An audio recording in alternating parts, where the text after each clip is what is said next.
अदालगुरि रौता सारियालियाव जयभद्र हागजेर गोसोखां गोजौ फरायसालिनि 49 बोसोर गायसनथाय सान फालिदों।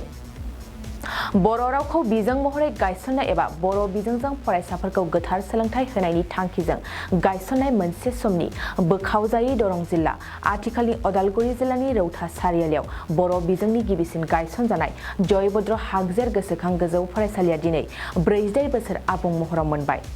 1976 मायथाइनि 2 एप्रिलाव गायसनजानाय जारिमिनारि बर' बिजोंनि गोजौ फरायसालि जाय फरायसालिखौ गेदेमा सोरबां मुंख्लं बिहुराम बर' गेदेमा गावनि नाजानायजों मोगथां महर होदोंमोन। लोगोसे गावनो फरायसालिनि गाहाय फोरोंगिरि गिलिर बिबानखौ रुजुननानै फरायसाफोरनि जिउ राहा दानाय लामाखौ अराय दिन्थिनानै होबोदोंमोन। बे 48थि गायसनथाय सानजों लोब्बा लाखिनानै बारग' गाहाय फोरोंगिरि एलबार्ट बसुमतारी बिथाङा फिरफिलाखौ बिरहोयो। लोगोसे रुंसारि जयभद्र हागजेरनि मुसुखायाव मुंख्लं बिहुराम बर'नि अनजालि बिसि मुस्रिमा ललिता बर'आ बिबार बावजेनो आरो गायसनगिरि गाहाय फोरोंगिरि सोरबां सुबुं मुंख्लं बिहुराम बर'नि मुसुखायाव बारग' गाहाय फोरोंगिरि दानेश्वर ब्रह्म बिथाङा बिबार बावजेनो। फारि फारिनो ओनसोलनि गेदेमा सुबुं आरो फोरोंगिरि बारग' फोरोंगिरिफोरजों लोगोसे फरायसाफ्राबो बिबार बावलाङो। 48थि गायसनथाय सानजों लोब्बा लाखिनानै जयभद्र हागजेर गोसोखां गोजौ फरायसालिया बारग' फरायसाफोरनि लोगो हमलायनाय हाबाफारिखौ फैगौ एप्रिल दाननि 9 खालाराव खुंफुंनाय जागोन होननानै फोरमायदों। लोगोसेनो फोरमायबावोदि गायसनथाय सानजों लोब्बा लाखिनानै सोरां आगान मुङै गांसे गोसोखां बिसम्बिबो दिहुननो लानाय जादों होननानै मिथिनो होदों। लोगोसे साफ्रोमबो फरायसा आरो बारग' फरायसा बिथांमोनखौ एप्रिल दाननि 9 खालाराव जानो गोनां फरायसाफोरनि लोगो हमलायनाय हाबाफारियाव बाहागो लानो जोंनि खौरांगिरिनि गेजेरजों फोरमायहरदों। खुलुमबाय। गिबियावनो दिनै बे बड'लेण्ड रादाबनि गेजेरजों गासिबो जयभद्र हागजेर मेम'रियेल हाइ स्कुलनि गोजाम बारग'लांनाय सोरबा गारनाय दासिमबो फरायबाय थानाय गासिबो बेनिफ्राय फोरोंगिरि बे स्कुलजों लोब्बा थाफानाय गासिबो रायजो राजाफोरखौ आं बे माबानि चेनेलनि गेजेरजों मिथिहोनाय जायोदि दिनै 2 एप्रिल 2023 48 बोसोराव जोंनि बे दिनै 48 फाउन्डेसन डेखौ खुंनो लानायजों लोगोसे जोङो गासिबो बे स्कुलाव फरायनानै थांनाय दा फरायबाय थानाय इलुमनि सान फालिनो मोनसे माबा लादोंमोन प्रग्राम लादोंमोन। नाथाय मैयासिम मेट्रिक परिखाया मैयासिम सोलिनायनि थाखाय दिनै जोङो खालि फाउन्डेसन डेनि फिरफिलाखौल' बिरहोनानै गुबुन बे कालारफुल प्रग्रामखौ जोङो 9 थारिखआव लानाय जादों। आं दिनै बे चेनेलनि गेजेरजोंनो गासिबो बे स्कुलाव फरायनानै थांनाय फरायसा फरायसुलिफोर जायफ्रा दाब दाब जायगायाव दंहैयो बिथांमोनखौ आङो बे 9 थारिख माने 9 एप्रिल फैगोन रबिबाराव बयखौबो दसे नुजाथि फैनानै जाहाथे बे जोंनि खुंनो लानाय मोनसे प्रग्रामखौ साक्सेसफुल जाहैयो आरो गावजों गाव सिनायथि होनायाव माने मदद मोनो बिनि थाखाय आं बे चेनेलनि गेजेरजों बयखौबो खावलायहरनाय जाबाय। फैगौ 9 थारिखआव मा हाबाफारि लादों? फैगौ 9 थारिखआव जोङो गोग्गोमै खुंनो सानदों जायनि जाहोनाव जोङो दिनै आसामनि शिक्षा मन्त्रि बिथां रनज पेगुखौबो जोङो आंख्रायदों। बिथाङा कनसेन्ट होदों, बिथाङाबो नुजाथि फैगोन। लोगोसे गासिबो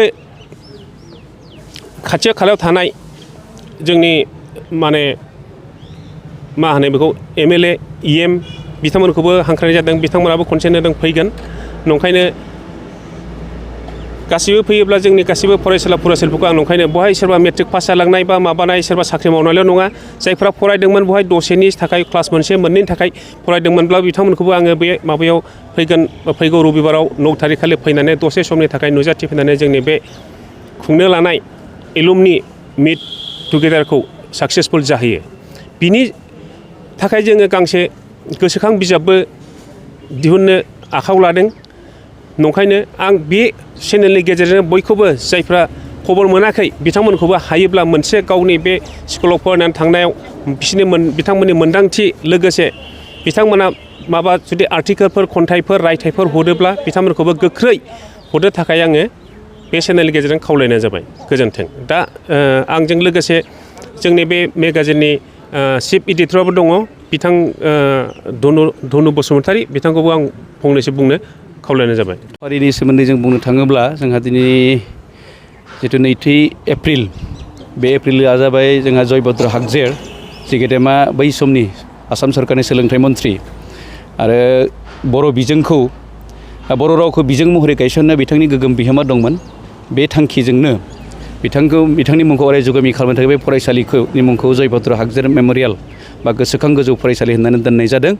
दा बिनिनो 43थि बोसोरसालि गायसन सानखौ दिनै फिसाहैब्लाबो जोङो खुंनाय जादों। बे गिबि फिरफिलाखौ जोंहा दिनै बिरहोदोंमोन बे फरायसालिनिनो बारग' फोरोंगिरि एलबार्ट बसुमतारी सारा, गाहाय फोरोंगिरि एलबार्ट बसुमतारी सारा, आरो बिनिफ्राय जोंहा नैथि हाबाफारि बायदियै जोंहा जानानै थांबाय दा बावैसो जे रुंसारिफोरनो बिबार बावनाय। दा बिबार बावनाय हाबाफारिखौ जोंखौ मावफुंनानै होबाय जोंनि थाखाय बे फरायसालि गायसनगिरि गाहाय फोरोंगिरि सोरबांसुबो मुंख्लं बिहुराम बर', बिथांनि अनजालि बिसि ललिता बर' बिथाङा जयभद्र हागजेरनि खाम्फायाव बिबार बावजेनबाय आरो गायसनगिरि गाहाय फोरोंगिरि सोरबांसुबुं मुंख्लं बिहुराम बर'नि खाम्फायाव बिबार बावजेनबाय बे फरायसालिनि बारग'लांनाय गाहाय फोरोंगिरि दानेश्वर ब्रह्म बिथाङा।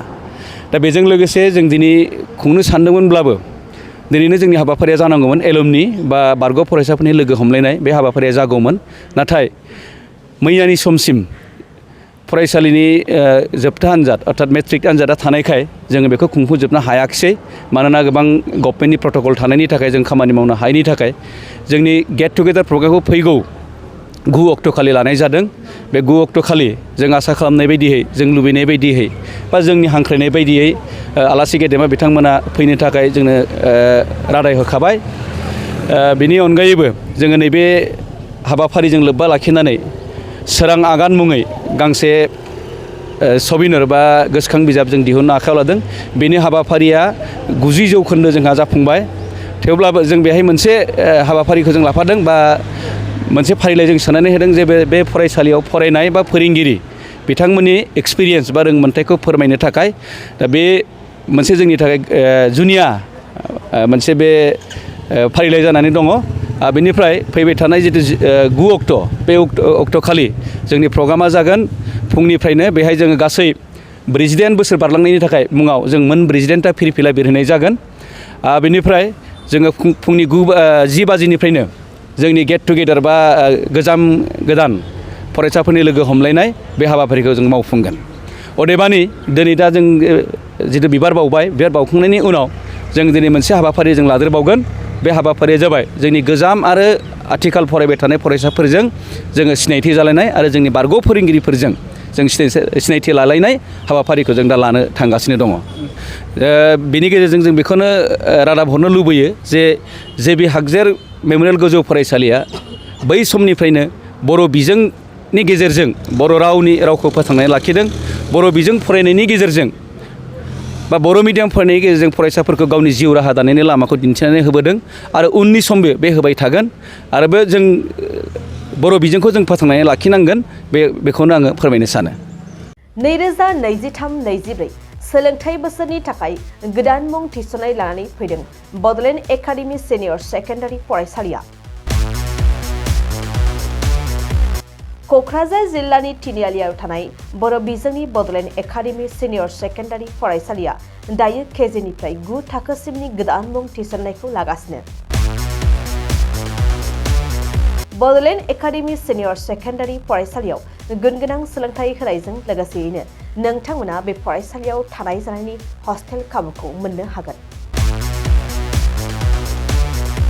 बेजों लोगोसेयैनो बे फरायसालियाव एक्सट्रा टिउसन आरो इंलिश स्पिकिं कर्सखौबो फरायसाफोरनो होनाय जायो। गोसो गोनां फरायसाफोरा मुं थिसननायखौ बाङाय बेसेनावनो मोननो हागोन।